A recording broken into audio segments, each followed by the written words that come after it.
no problem. Okay, and the oops, and the BPLs. Okay,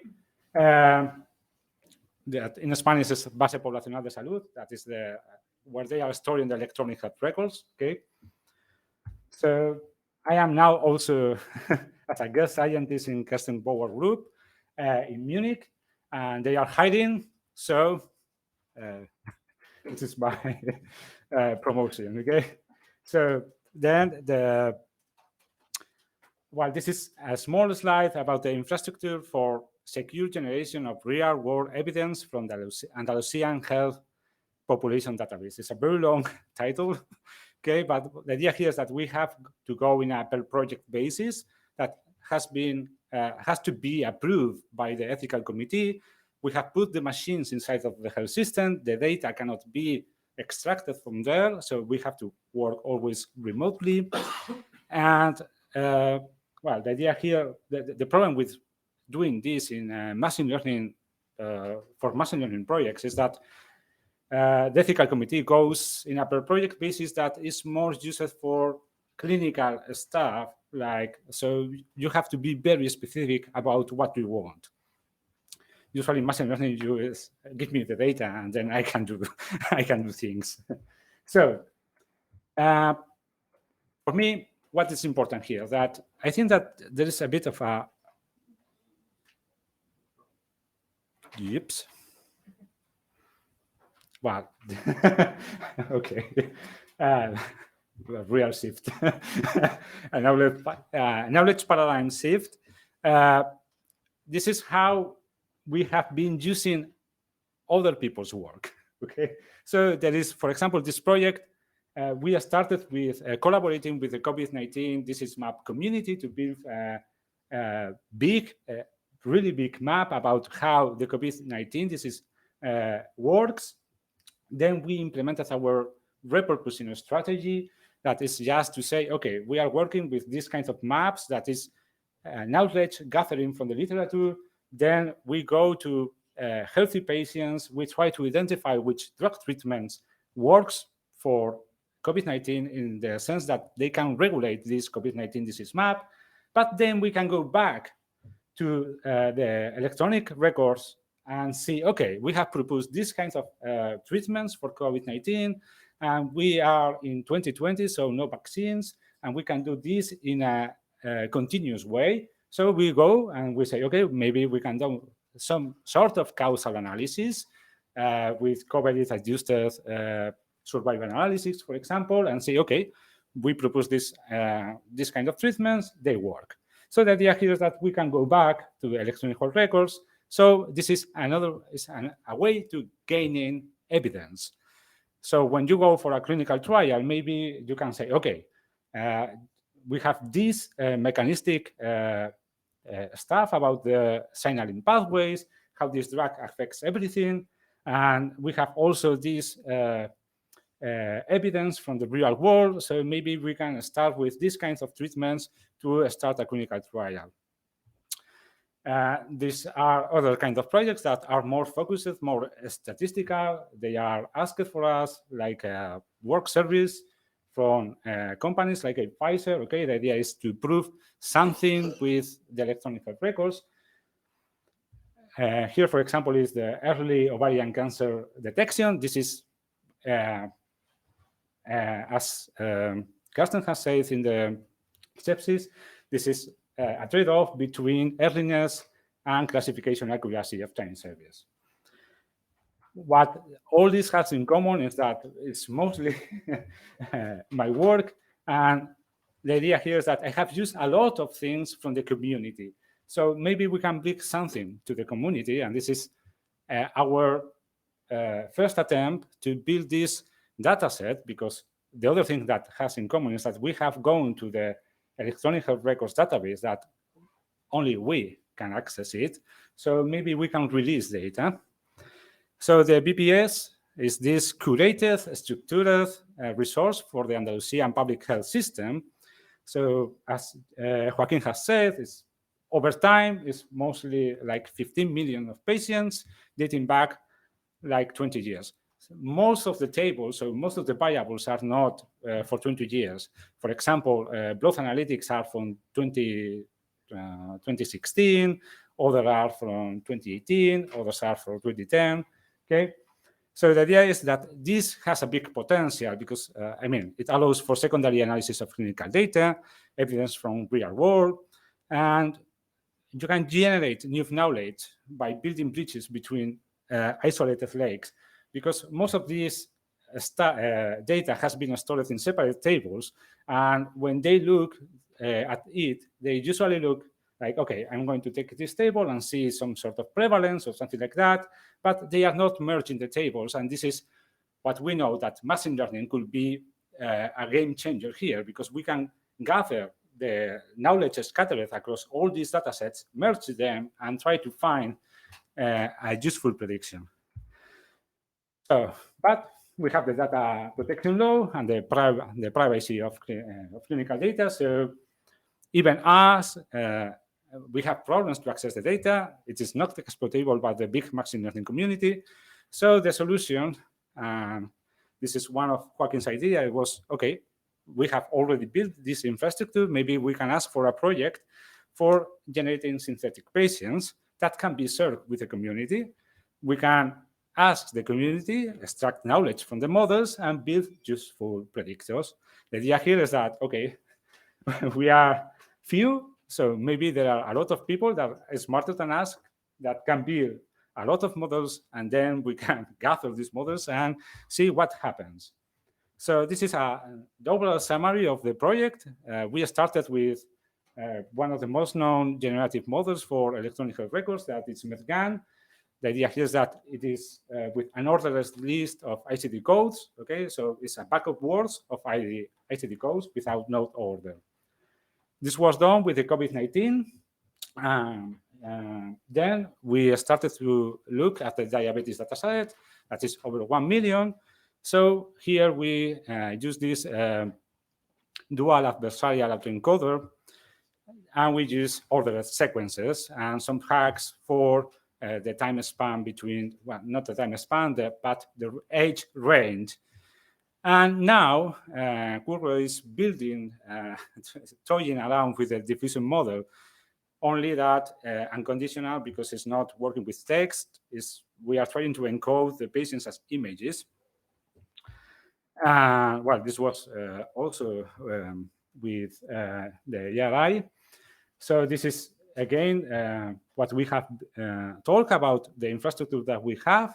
So the idea here is that the real data is stored and it's not accessible. So we build these synthetic Bayesians, and we've give them to the community and build this challenge. So the first thing that we tried was with the COVID-19 dataset that we have.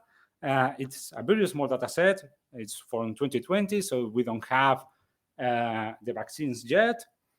So it's like 3,000 patients, 3,000 ICD codes, different. They are hospitalizations with confirmed COVID-19, okay? And the idea here, well, that we use the MEDGAN as the different versions of improvements upon the MEDGAN. That is basically an autoencoder that then it has a generative adversarial neural network that it works towards the output of the autoencoder and tries to compete with it. So we have started on the left. This is the classical MEDGAN. Classical in the machine learning community is 4 years. It didn't work so well, but then we tried a different version. This is in the middle we have the bursting with bursting distances that they propose in the second paper, and things start to look mostly right. What we are seeing here is in the x-axis we are seeing the mean, the mean of the real world ICD codes, and on the y-axis we are seeing for the synthetic patients so each point is an ICD code, and we want to sit them over the diagonal. And then we use another version of MEDGAN that is the boundary seeking, that they try to fix things in the boundary where things are getting a bit difficult to distinguish. And well, it worked really way better than the METGAN, but here we only have ICD codes, like a backup word, so no sequence. So it is not very useful in a clinical scenario, not even for use it in a meaningful way. But we try to, I mean, what looks like a synthetic patient in this sense. So this, for example, is Elvira, 35 years, female, a pain in the throat, and COVID-19 with no complications. It makes some sense because, I mean, she's young and female, that is protective for COVID-19, so mostly makes sense. Then we go for Jimena, 80 years, female, and some respiratory issues, and COVID-19, okay, with death caused by COVID-19. Okay, it makes some sense, okay, but the idea is that you cannot use this because they are unordered. You don't have the time spent between them. You don't know if there is a sequence over there. You can put in whichever order that you want. So then we try a proof of concept. That the idea here is that we have this, we separate the train and test sets. We generate patients with the train set. These synthetic patients are given to the ERI. They build a predictor for the outcome death on the synthetic data. Then we go back to the real world data and we try to see if the numbers are right for the different for the outcome that is death. And they try different things. At the end, with a random forest, we see that it makes mostly sense what it is learning. This is just the feature importance for the random forest, and we see that most of the things that are relevant are captured by the model. These numbers are for the real world, I mean, for the real patients, and well, they are good, okay? But we want to go further and use ordered sequences that starts to look more like a real world patient. That we have a time span, okay? So here we have over 1 million of patients. The idea here is that we are not using ICD codes because they didn't give them to us, but what they did, what they give to us was the chronic diseases that they built. They have an algorithm that looks at the different ICD codes across time, and it's a list of almost 80 diagnoses, chronic diagnoses, and they say, okay, this has, for example, diabetes, hypertension, etc. And then we have, and also it's located at the first time they see the ICD code or one of the ICD codes that goes to this specific disease. And then we have some ICD codes for different endpoints. Joaquin has also said it: retinopathy, chronic kidney disease, ischemic heart disease, and amputations. That are things that are worth predicting when you have diabetes. Then we have the distribution across the age for the number of regular visits that you have. They are mostly around 60 to 80 when you start to accumulate things. And this is what we release, okay, for the diabetes to the CAMDA community, okay? So the idea here is that to use this, we look at this paper and they are using, it's like, okay, what happens when a sequence-to-sequence autoencoder meet two generative adversarial networks and they meet in a tavern, okay? It's something like that. So the idea here is that you have the sequence-to-sequence autoencoder and you have two generative GANs. One is in the traditional sense like the MET-GAN that is on the output, and the other is trying to confuse what is happening in the latent space, okay, between the encoder and the decoder. Well, this is how we encode things. The idea here is that to minimize the number of labels, we are using age ranges. So in 10 years span, and then we have the number of diagnoses that we can have in this time span. So you can have obviously more than one diagnosis in each one of the time spans. Okay, so for example, this the first what we first encode is the sex, okay? And you have, okay, this is a female, then she develops glaucoma, then hypertension, then diabetes. I mean, you can end in diabetes, for example, and then, for example, this goes to 100 years with ulcerative colitis. So this is a brief summary of the synthetics versus the reals. The graph on the left is, instead of ICD-codes, is that these chronic diseases, but they are mostly like, it's the same plot, okay? And we see that in the number of visits per patient on the right, the distributions are very, very, very similar between the real and the synthetic. We have a few problems when we are in the lower end with things that are not so frequent in the real world, okay? Since we have time here, well, some sort of time, at least they are ordered. One thing that we did was check co-occurrence in the x-axis. What we have is that the previous disease, on the y-axis is if you have developed another disease, if you have, for example, diabetes, and then in the y-axis hypertension is the number of times that you have developed this starting from diabetes. And the idea is that when you look at the real and the synthetic data, the clustering structure of this co-occurrence is mostly, I mean, it feels something similar. There are a few clusters, for example, the diabetes and hypertension in green. Then we have heart failure and chronic ischemic heart in gray, and in this orange, or well, yes, orange, cardiovascular sequels, other cardiovascular diseases, cerebral infection. So this is, well, a good point that we are working towards a good direction.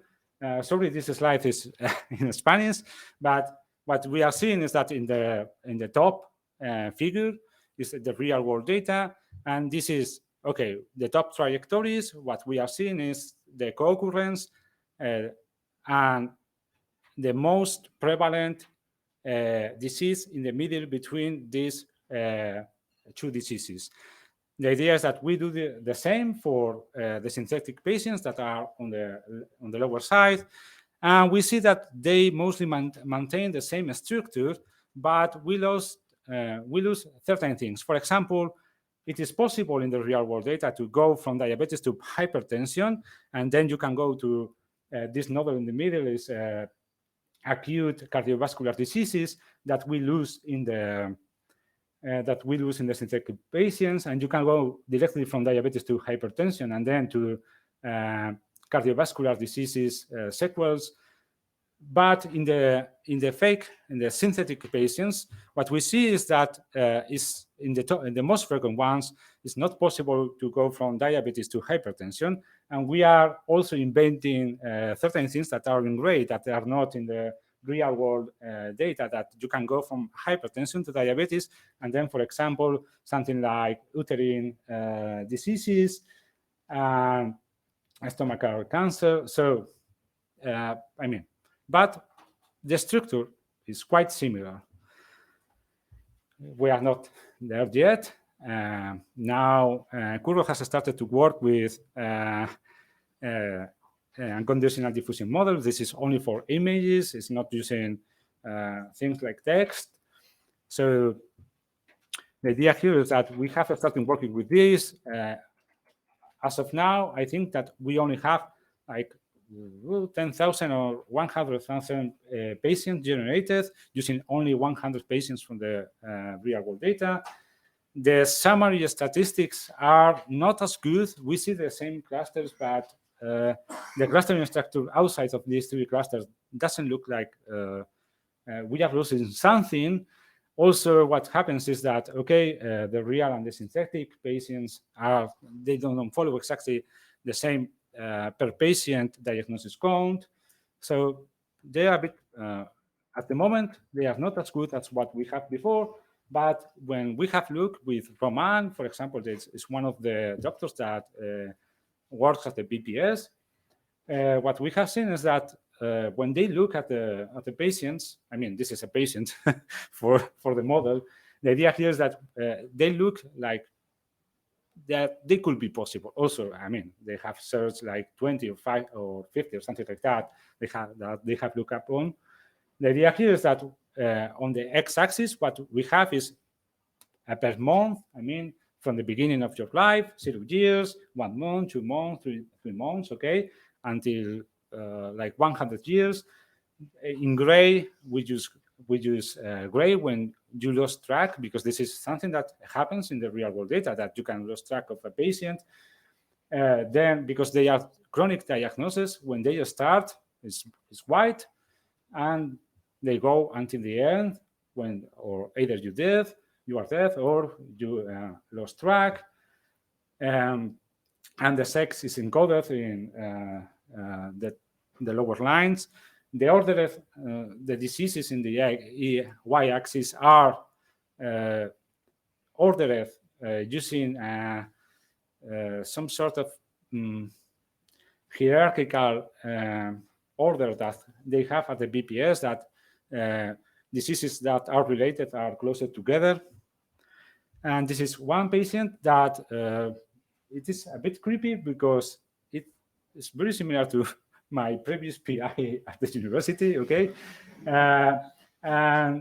Well, he's male, and you see that he has developed most of the diseases has been diagnosed at around the 60 years, but here we have more information than before with the other models, because we are saying, okay, he started with glaucoma with 59 years and 10 months, okay? Then until you get hypertension, one thing that we have seen, for example, is that when you look at the top trajectories, here it is possible to go from hypertension to diabetes, as something that didn't happen too often on the other synthetic patients.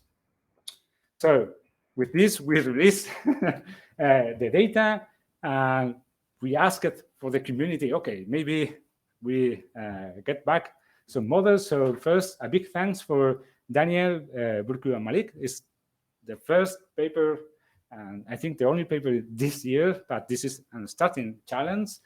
So a big thanks. They have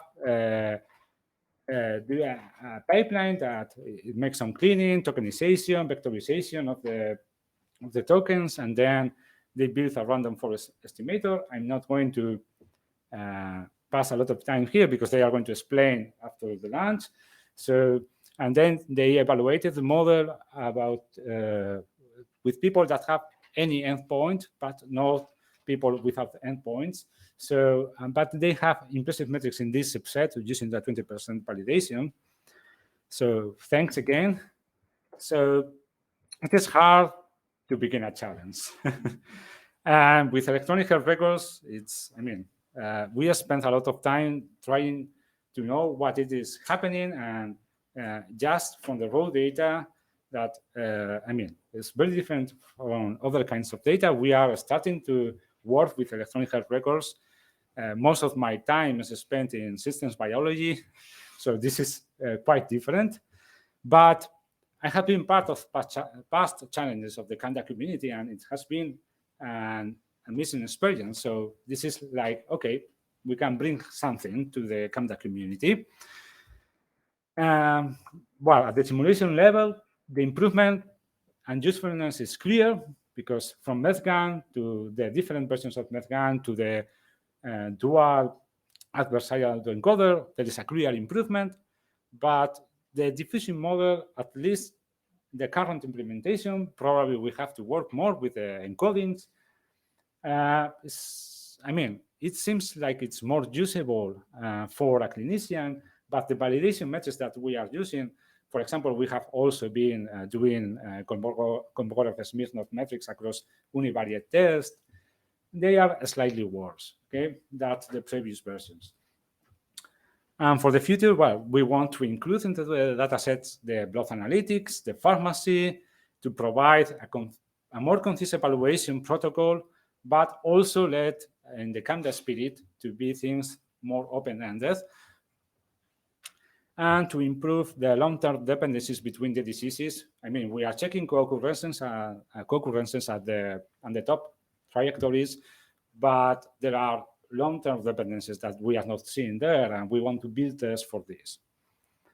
So first, this is something that I say because when I go to the clinical community to give a talk, it's like you are using real-world data.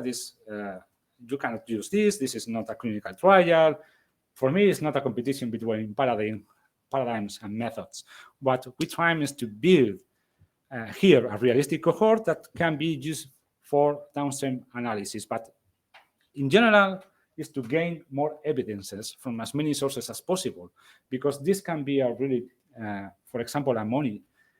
You can prevent people to wasting money in clinical trials that you have seen that they are not very that they are not going to succeed, but you can put the money into whichever that you are gaining more evidence about. We aim to generate new knowledge, to build useful predictors using the community. And this is just a disclaimer. The BPS is the database for secondary use of clinical data of the Andalusian public health system. The public here is important because when people go to the private companies, we lose track of them. So, for example, it happens a lot with women in Andalusia and the gynecologists that most of them, well, not most, but a large part of the population go to the private companies and they don't bring back the data to the health system. So there are gaps there, okay? But this constitutes a unique resource for large-scale real-world evidence studies with all the caveats and problems with data that has been stored without a clear purpose. It's not for research. We are using now it for research. Okay, it was just stored. Well, this is my personal funding that I have to put everywhere. I have to tattoo this in my in my skin. This is my email. If you want to ask questions or to bring new ideas or how to generate better patients, we are open to it. Also, Curro, that if you follow the link of the to the university, this is our team now, but it could not be possible with people that work with us. For example, this at the top left is Curro. Okay, so well, thanks to all. This is it.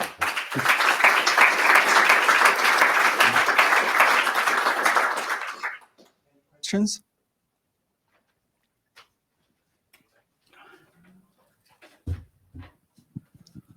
Thank you for a very interesting talk on what I think is a very important topic as more intensive data analysis approaches start to be applied. I'd like to ask you, what is it that you think counts as a synthetic data set versus a real data set? Where does the boundary, where do you draw the line between the two?